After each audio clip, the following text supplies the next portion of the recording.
खरं तर मी स्वागत करतो सुप्रियाताईंचं की त्या मसाजोगला गेल्या, पण त्याचबरोबर पुरोगामी जो बेगडी पुरोगामी नेता असं मी कायम म्हणत आलोय, माननीय शरदचंद्रजी पवार हे बेगडी पुरोगामी नेते आहेत आणि त्यांचाच बेगडी पुरोगामित्वाचा शिक्का सुप्रियाताई सुळे या त्यांच्या वर्तनातून दाखवून देत आहेत।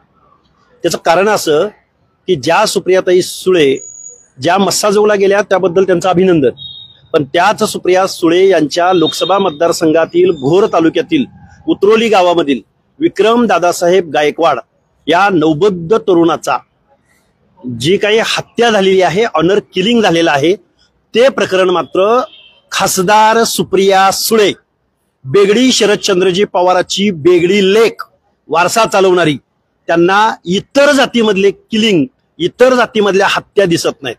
याच सुप्रिया सुळेंना, याच शरद पवारला, याच रोहित पवारांना जो माऊली सोट नावाचा धनगर समाजाचा तरुण 18-19 वर्षाचा त्याची हत्या झाली ते प्रकरण दिसलेलं नाही, किंवा महाराष्ट्रामध्ये अनेक प्रकरण आहेत।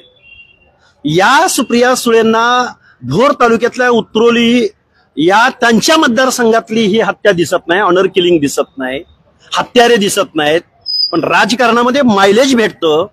अनेक लोक येतात, एकाच जातीमधले हत्यांना खरं तर जात असत नाही, धर्म असत नाही, पंथ असत नाही, पण ह्यांचं बेगडी पुरोगामित्व किती आहे हे महाराष्ट्राला दिसतंय। लोक बोलतील ना, जज करतील। सुप्रिया सुळे तुम्ही नेते आहात महाराष्ट्राच्या, तुम्हाला हे प्रकरण दिसत नाही।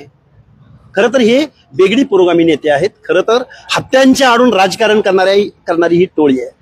आजपर्यंत त्यांनी कारखानदारीच्या जोरावर, सरंजामदारीच्या जोरावर, घराणेशाहीच्या जोरावर राजकारण केलं, पण आता दुःखद प्रसंगावरती राजकारण करतायत आणि त्यांचा असली चेहरा दिसून येतो। तुम्ही आता म्हटलं की पवार घराण्याचं राजकारण सगळं सुरू आहे, मात्र दुसरीकडे रोहित पवारांनी आरोप केलाय की फडणवीसांना बीड जिल्ह्यात स्पेस मिळत नव्हती, त्यांचे दरवाजे बंद होते, म्हणून धसांचा वापर केला आणि धसांमुळे त्यांना बीड जिल्ह्याचे दरवाजे ओपन झाले। त्यांनी निवडणुकीत सुद्धा सभा घेतल्या रे फडणवीसांनी। खरं तर काय आहे, रोहित पवार 1500 मतांनी निवडून आले, त्यांची स्पेस संपून गेलेली आहे।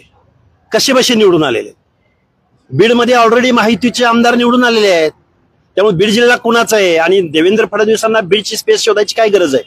किती माणसं निवडून आलेत माहितीचे त्यांनी बघावी ना। त्यामुळे स्पेस वगैरे रोहित पवारांनाच हा प्रश्न तुम्ही विचारला पाहिजे। बीड जिल्ह्यामध्ये कोण निवडून आले आणि कुठली स्पेस शोधायला सांगताय तुम्ही देवेंद्र फडणवीसांना? राजकारणाच्या ठिकाणी म्हणजे तुम्हाला या प्रकरणाच्या आडून राजकारण सुचतंय आणि ह्यांना राजकारणाशिवाय बाकी काही येत नाही। पवार फॅमिली ही फक्त निवडणुका जिंकण्याचं व्याकरण आत्मसात केलेली फॅमिली होती, पण आता ती उघडी पडली, त्यामुळे आता त्यांना इतर जातीमधल्या हत्या दिसत नाहीत। हत्यांच्या हत्यारांना शिक्षा झाली पाहिजे हे मान्यच आहे ना, पण इतर हत्यांकडे ही बघत सुद्धा नाहीत मंडळी।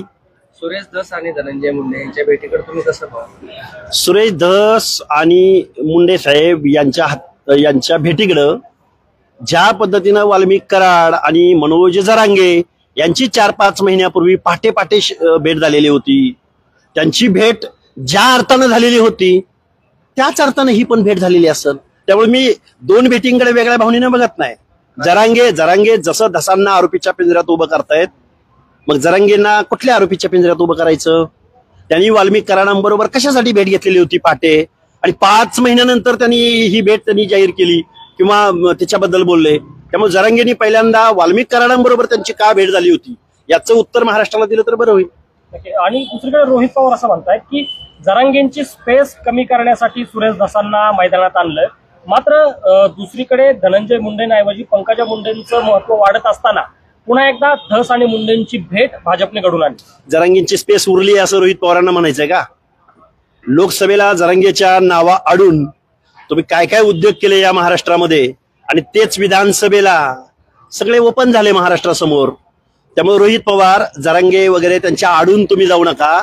पवारांची स्पेस कमी झाली। रोहित पवार, अरे तुम्हाला 1500 मतांना निवडून यावं लागलं, तिकडं उत्तमराव जानकर आणि तिकडं नारायण पाटील किंवा तिकडं दिलीप सोपल ही माणसं 10-15 हजार मतांना निवडून येतात आणि तुम्हाला 1500 मतांना निवडून यावं लागतं। अरे तुमची स्पेस कमी झाली हे बघा कुठंतरी, कशाला दुसऱ्यांच्या भाकऱ्या बाजायला जात आहे? रोहित पवार, स्पेस उरली काय?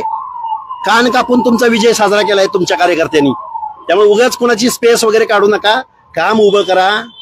राजकीय सामाजिक आंदोलनं उभी करा. शेतकरी अडचणीत आहे. आता उन्हाळा आहे समोर येतोय, अनेक प्रश्न आहेत शेतकऱ्यांचे. अरे एक रॉयल काम उभं करा ना रोहित पवार. हत्येच्या आडून, दुःखद प्रसंगाच्या आडून काय राजकारण करताय? आणि स्पेस स्पेस स्पेस कुठल्या जरांगीची स्पेस आणि कुठं उरली होती स्पेस? म्हणे भाजपला मुळासकट संपवायला निघाले होते हे जरांगे. काय झालं विधानसभेमध्ये? त्यामुळे स्पेस जरांगेची संपलेली नाही. जरांगे असताना शून्य माणूस होता. अरे तुमची स्पेस संपली. 18-19 आमदार तुमचे निवडून आलेत. त्यामुळे रोहित पवार कुणाची स्पेस शोधायला चाललाय तुम्ही? तुम्ही आता म्हणाले की मनोज जरांगे आणि वाल्मिक कराड याची भेट झाली, कशासाठी झाली? तुमचं काय आकलन? अरे मग तेच त्यांनी सांगावं ना. मी तेच म्हणतोय की धसांची भेट कशासाठी झाली हे विचारतायत ना ते. धस एक लोकनियुक्त प्रतिनिधी आहेत, आमदार आहेत आणि एका मंत्र्याला भेटलेले आहेत. पण वाल्मिक कराड आणि मनोज जरांगे पहाट पहाट का भेटले होते याचंही उत्तर पाहिजे ना महाराष्ट्राला. त्यामुळे तुम्ही दुसऱ्यांवरती ज्यावेळी प्रश्नचिन्ह उपस्थित करता तेव्हा तुमच्याबद्दल कुणी बोलायचं नाही का? सगळे मिली बघत आहे. मिली भगत आहे. हे सगळे 10 काय ते सब घोडे 12% या न्यायानं सगळी लोक वागतायत. दुर्दैव हे आहे की एखाद्या हत्येच्या आडून म्हणजे कठीण एक महाराष्ट्र संवेदनशील पद्धतीनं 2 समाजामध्ये तेढ निर्माण होत असताना, महाराष्ट्राचं सामाजिक स्वास्थ्य बिघडलेलं असताना ही लोक आपली राजकीय स्पेस शोधतायत. हे दुर्दैव आहे. आणि रोहित पवार सारखा माणूस जरांगींची स्पेस फडणवीसांनी संपवण्यासाठी वगैरे म्हणतात. अरे या रोहित पवारची स्पेस कुठं उरली त्याचं पहिल्यांदा त्यांनी स्वॉट अनालिसिस